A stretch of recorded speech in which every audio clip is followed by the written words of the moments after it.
It all started 1 year ago today, with me arriving in Warsaw and starting a new page in my life. And here is the short story of how it started. Welcome back to the channel. This is me, Alish, your rarely seen YouTuber. To be honest, since I came to Warsaw, my whole life has been about catching up with the different aspects of life that I haven't been able to post consistently on YouTube. But today I'm not going to talk about why I haven't been here, but it is going to be more about an important story of how I came to Warsaw and how it all started. Because today is 1 year anniversary of me being in Warsaw, and 1 year ago I decided to come to Warsaw for my master's studies in digital marketing. And here I am making this video after 1 year. Some of you already know that I did my bachelor's degree in the UK, and changing from UK to Poland didn't feel like a big change to me. Obviously, I knew that there were some challenges such as language barrier, but I never cared about it too much because anyway I was going to European country. There were going to be few people speaking English at least, and even for like cultural shock, I didn't care about it because I'm the type of person who can adapt to environment really fast, and I'm really flexible when it comes to adapting to some new environment. Basically, I was thinking like I'm really confident and I can deal with all the problems possible. So I brought together all my experience and confidence and decided to come to Poland.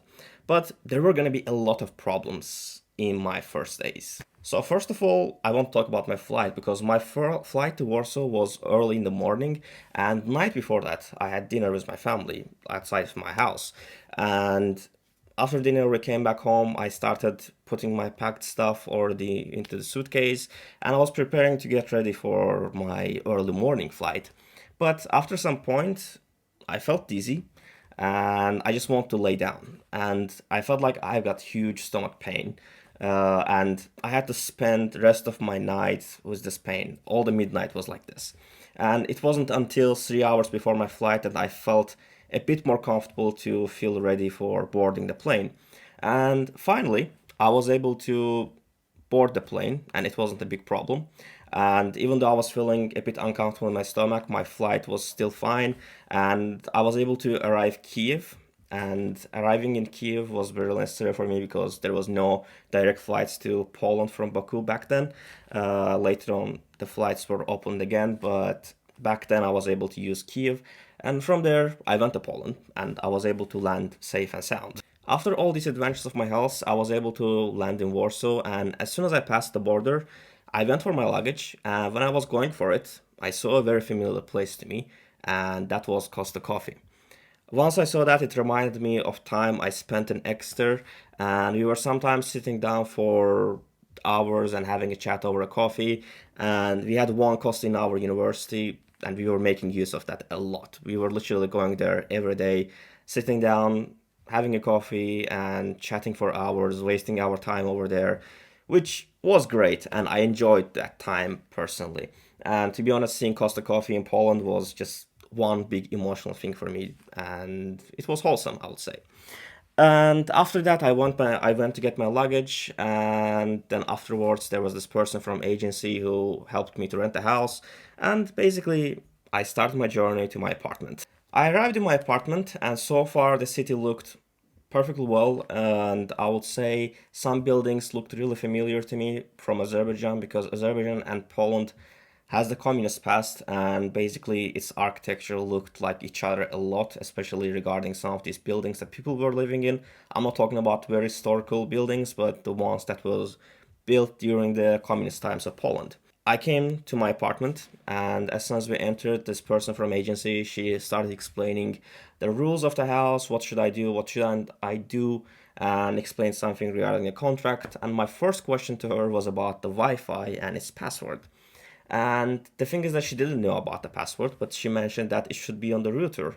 So we started searching for the router inside the house. I even searched for the wardrobe in the hallway, my room. She even opened the door of the other tenant's room, and we were able to search for it, but we couldn't find it. And after some point, she just left, and I was pissed that she did not care about it, and she literally left, and she didn't even try to ask someone from the agency that they might have record of it.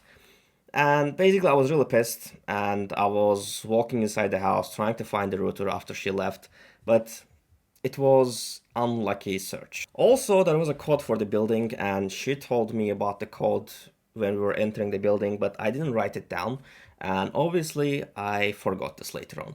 Basically, I forgot the code for the building. I've got no Wi-Fi connection, no internet connection. I'm not able to call anyone, and my roaming is not working. So I was stuck at home, but I got really pissed. I literally left the house knowing that I didn't know the code to the building, but I still just locked my door, left the house, and went to buy some water.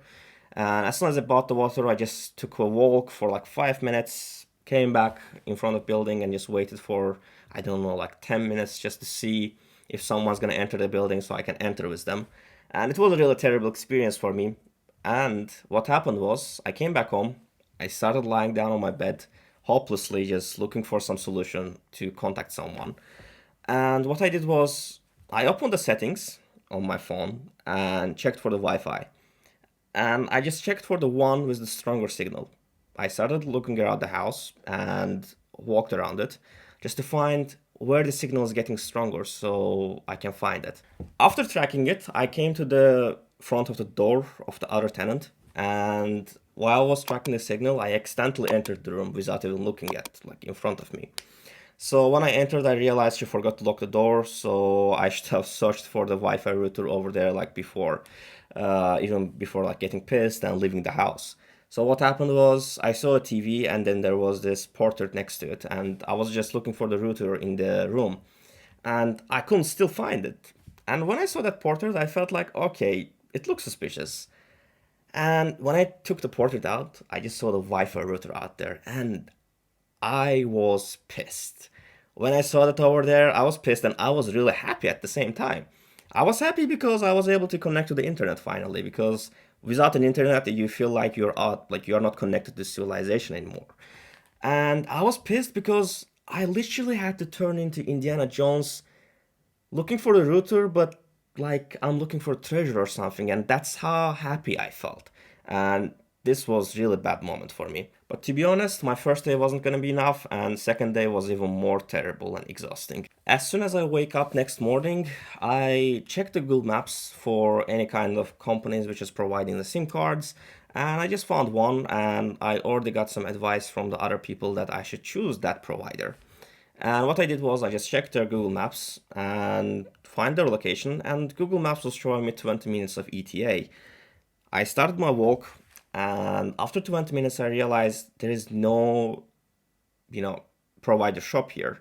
And I just reached some park, but after some point, I just literally gave up on Google Maps. I had to walk 40 or 45 minutes more just to reach that place to find out that it's actually closed. But the problem was they did not update their opening hours and opening days on Google Maps. So I literally wasted my hour and a half walking to that place and having no result at the end.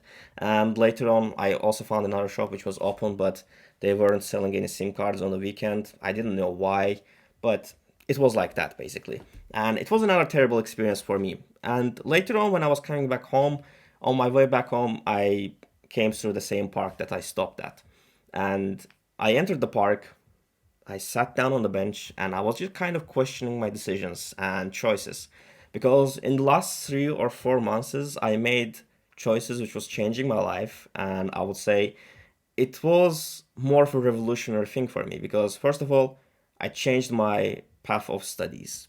I was doing international relations, and then suddenly I moved to digital marketing because I felt like I've got like big enthusiasm in digital marketing. I moved there, but at the same time, I was questioning myself because of all these problems I was facing. And I didn't speak Polish. I was having big language barrier because I was going through the city center when I was walking. Uh, I saw that not many people spoke Polish, and that was already a huge challenge for me. Then how I was gonna communicate with the people. Then also in the bus stop there was this, I don't know, machine where you can get tickets, and English language wasn't available in that one. Later on I found that other ones had it, but it was just like old one and it didn't have English language option. And seeing all these things was an overwhelming experience for me. And when I faced those problems, I felt tired, exhausted, and depressed, I would say. I sat down on the bench and I was literally questioning all these things. And I felt like all these things raised my fears and that I would be unsuccessful. But there were also lessons to be learned from this experience, and I would say this is where it gets emotional. I slowly rose from my seat and just told myself one thing. It is what it is, because my lesson was that current problems, like current situation, is not going to determine my future. And there are always going to be problems, and problems are there to be solved. And my current situation, my current problems cannot determine my future, because unless I just fold my arms and do nothing, it's not going to affect. And I always have the chance to change my future and change whatever is going to happen next day, next month, or next year. Basically, this was the first lesson, and second lesson was again regarding the problems. And there was always going to be problems, and there were going to be many more in the upcoming months where I felt like I was tired, I didn't want to deal with it at work, in my studies, in like general life, because I was having like a lot of problems with my bed and in my room in general. And all these things coming together gave me a good lesson that instead of feeling depressed and feeling down, you should always rise up and just fight them. And that's how you get stronger. That's how you learn to fight and you learn new experiences. And the final lesson was, doesn't matter how much experience or confidence I have got, there are always going to be new problems, which is going to require more experience and new learnings. And that's how you solve the issues. And you can't always continue with your past knowledge, and you should always improve. I would like to make a final point here, as I would like to end the video here, because I planned a shorter video originally. I hope it's not too long. The start of my story in Warsaw did not start as smoothly as it started in Exeter, but it was an enriching journey for my mind and for my soul. And I feel like it is to be continued for upcoming months and years, and there is still a lot to learn and a lot to share with you in this channel. Therefore, don't forget to like the video and hit the subscribe button. See you in the next videos. Bye.